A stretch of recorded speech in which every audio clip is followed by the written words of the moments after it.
Greetings to all my fellow watch enthusiasts on YouTube and Facebook and wherever else this video might be seen and shared. Celine Driver once again coming to you with another unboxing and review of a watch that is actually mine. Sometimes I have watches that are mine, sometimes not. This one is definitely mine. I picked up this watch on somewhat of an impulse.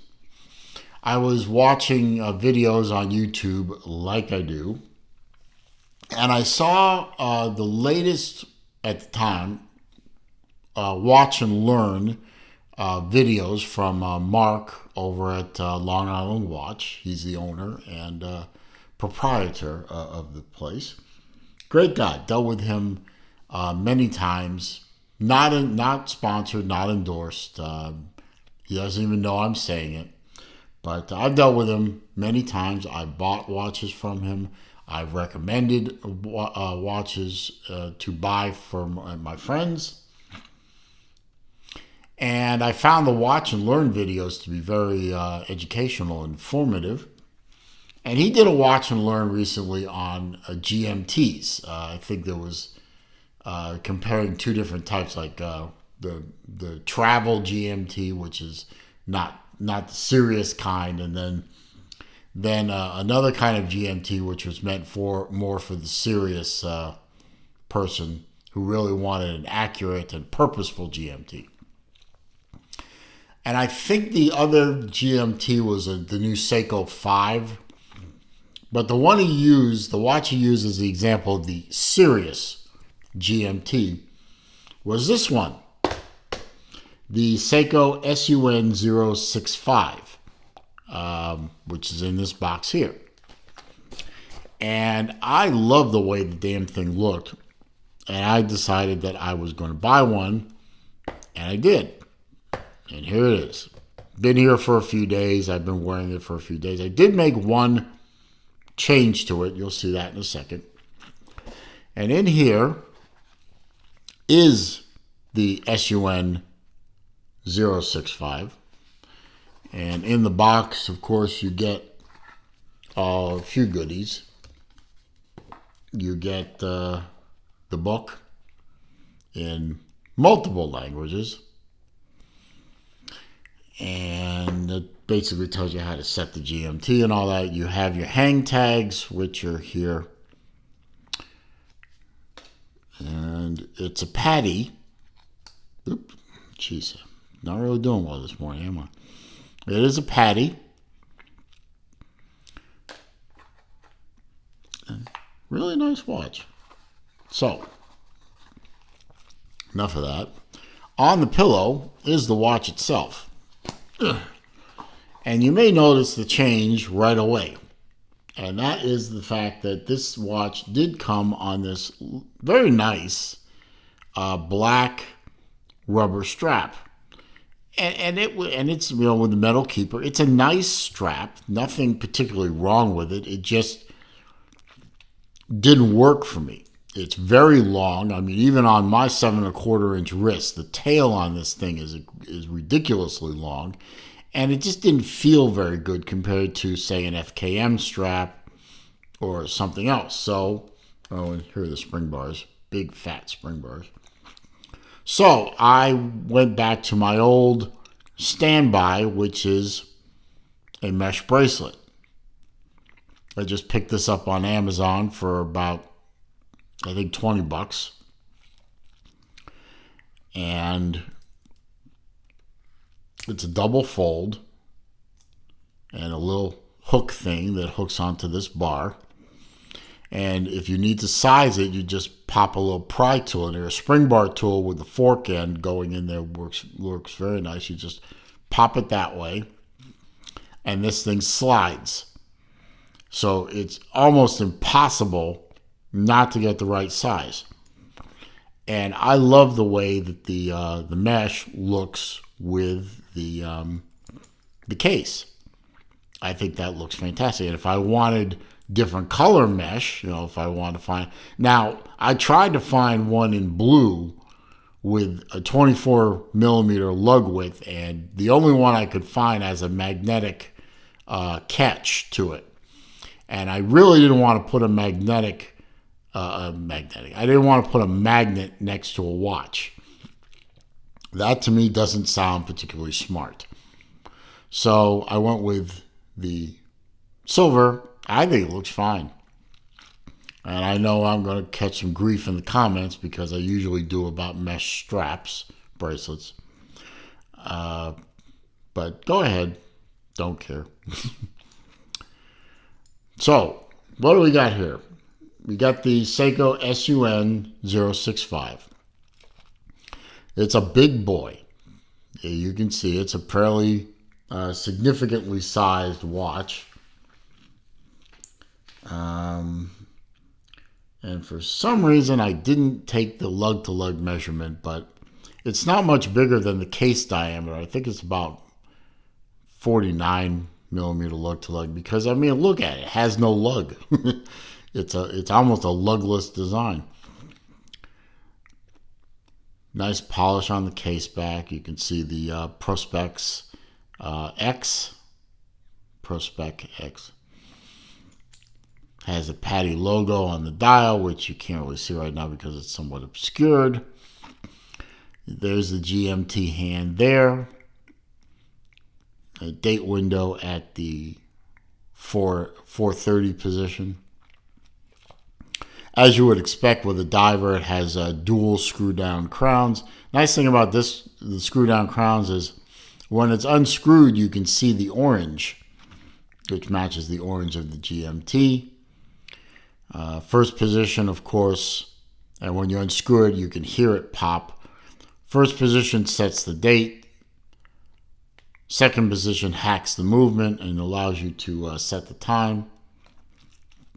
Push it all back in, it picks up where it left off.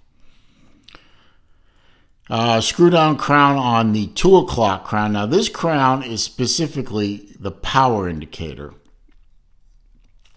When you unscrew it, which it's now unscrewed, and you have to wait till the second hand gets up to the 12. I'm going to wait a few seconds here for that to happen. And depending on the sweep of the hand, and you look in the manual for the chart, will tell you how much charge you have left. I've been wearing this thing fairly regularly, but I only have a day's worth of charge on it.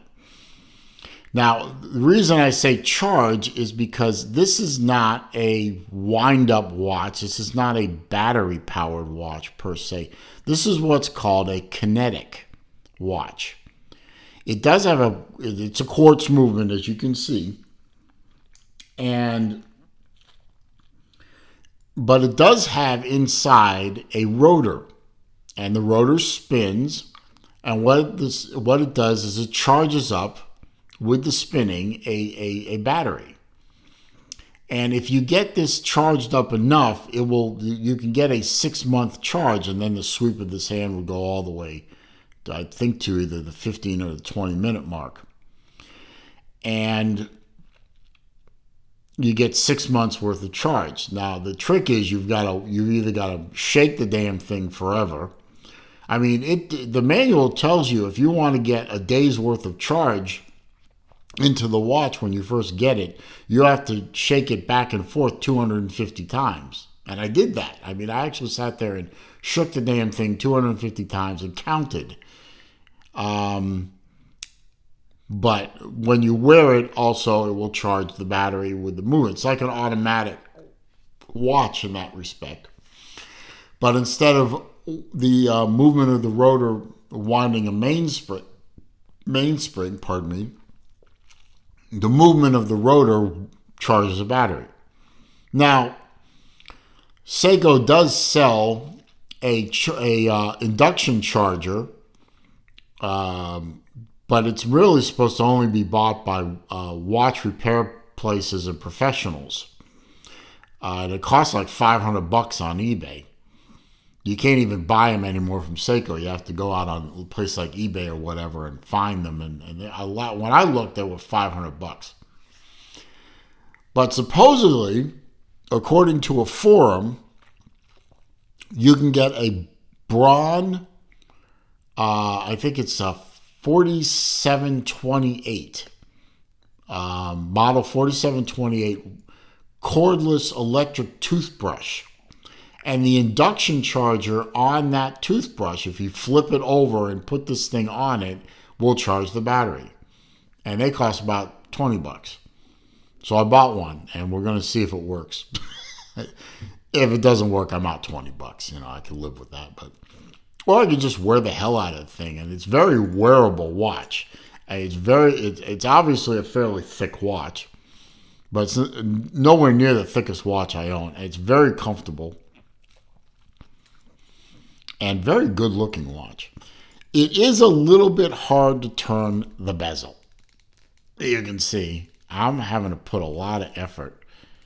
Now it does, I'm sure if I spun it for a while, you know, and played with it, it would loosen up. But you can only grab it here and here because of the tuna-like guard on the watch. In fact, I guess this would be considered a tuna style because it does look like a tuna can. And, you know, the bezel is tight and not lined up, so I'm going to have to do it again.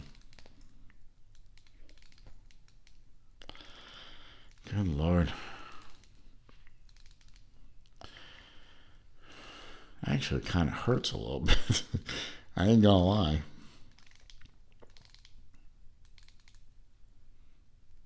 There. Yeah, I ain't pushing my luck anymore. But it is a very wearable watch. Now, you know, this clasp can be, you know, a bit much to lock on because the watch obviously wants to move around. And once you get that hooked on, like there, it's hooked. Lock it, and it's on. You know, you get used to it. And on my 7¼ inch wrist, you can see obviously it is a big watch. Definitely, if you have anything under a 6½ inch wrist, this is not going to be a watch for you. In fact, 6½ might be pushing it, maybe a 6¾ I mean, it looked okay on Mark. He has a 6¾ inch wrist. Looked good on him. But it fits me very nicely, and I'm very happy with the way the watch wears and looks. I can wear this comfortably all day with no problem. And I'm using the GMT right now as a 24-hour hand, just because that works that way. But it's easy enough to drive the watch. All you have to do is unscrew the crown, click it to the first position, and you can drive the hour hand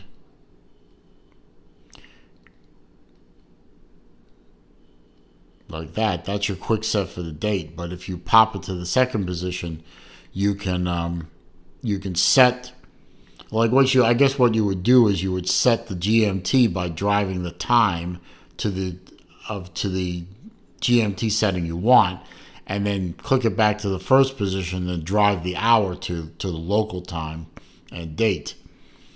And that's how you would set that watch. So it's easy enough to set, and it would definitely make a great overall travel companion. I mean, it's obviously rated as a full dive watch. The GMT makes it a good travel watch. It's not terribly expensive, so you're not too worried about the watch itself, especially if you travel to the less savory areas of our wonderful world. It is a very nice watch. So I have my sheet of facts here, so I can go over the particulars of the watch with you. As I said, this is the Seiko SUN065 Paddy Kinetic GMT diver. Inside the watch, you can't see it, but it is there, is a caliber 5 M85 kinetic movement. I've already explained that kinetic movement means that the movement of your arm spins a rotor inside the watch that charges a battery. And if you get it moving long enough and good enough, you can actually build up a charge on one of these things, and it'll last full charge 6 months, more or less. I mean, obviously it depends on how on the condition of the battery. Does have the silicone strap, which I showed you. I've obviously replaced it with this mesh strap. Does have a sapphire crystal, which, considering the cost of the watch, should be a requirement. Although this is under $1,000 watch, so. But I think at any price point above $300. And I think Long Island Watch, for example, has proven you can sell a $300 watch with a sapphire crystal. There's no need to use a mineral. And if there had been a mineral crystal on this watch at the price this thing was, I probably would have considered passing it by. It is a 200-meter water-resistant watch. It is a 47.5 millimeter case. 24 millimeter lug, 14.1 millimeters thick. I'm going to call it 49 millimeter on the tip-to-tip or lug-to-lug, whichever you prefer. And as I showed you, the crown at the 2 o'clock position, which does have a screw-down component to it, is the ability to measure the power rating on the watch. And as I said, because this watch is a sport watch, a diver, a GMT. It really is a great all-around watch. The only thing it's not going to be able to pull off is, being a dress watch. Obviously, not going to fit under a cuff. Not even pretending to look the part of a dress watch. That's okay. I mean, if you're going to travel, which this watch is meant to be a traveling companion, if you are traveling, you're probably going to be bringing a Presage or something, or a Grand Seiko as your dress watch anyway. So, not to worry. Great watch.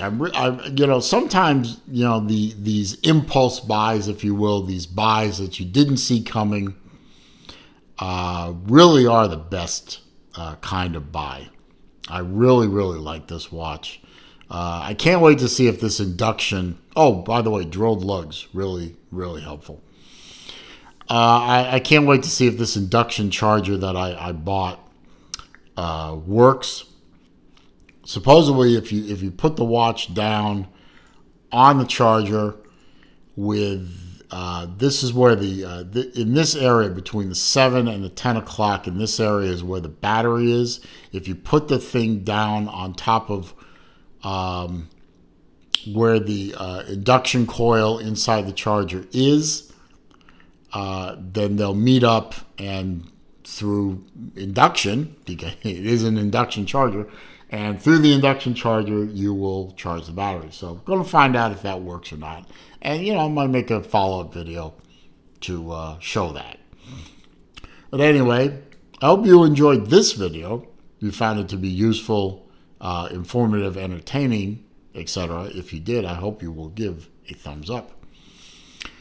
Clicking the thumbs up button only takes a second. It does help with the YouTube search algorithms. It helps to draw people to the channel, and I am all about getting this channel to grow.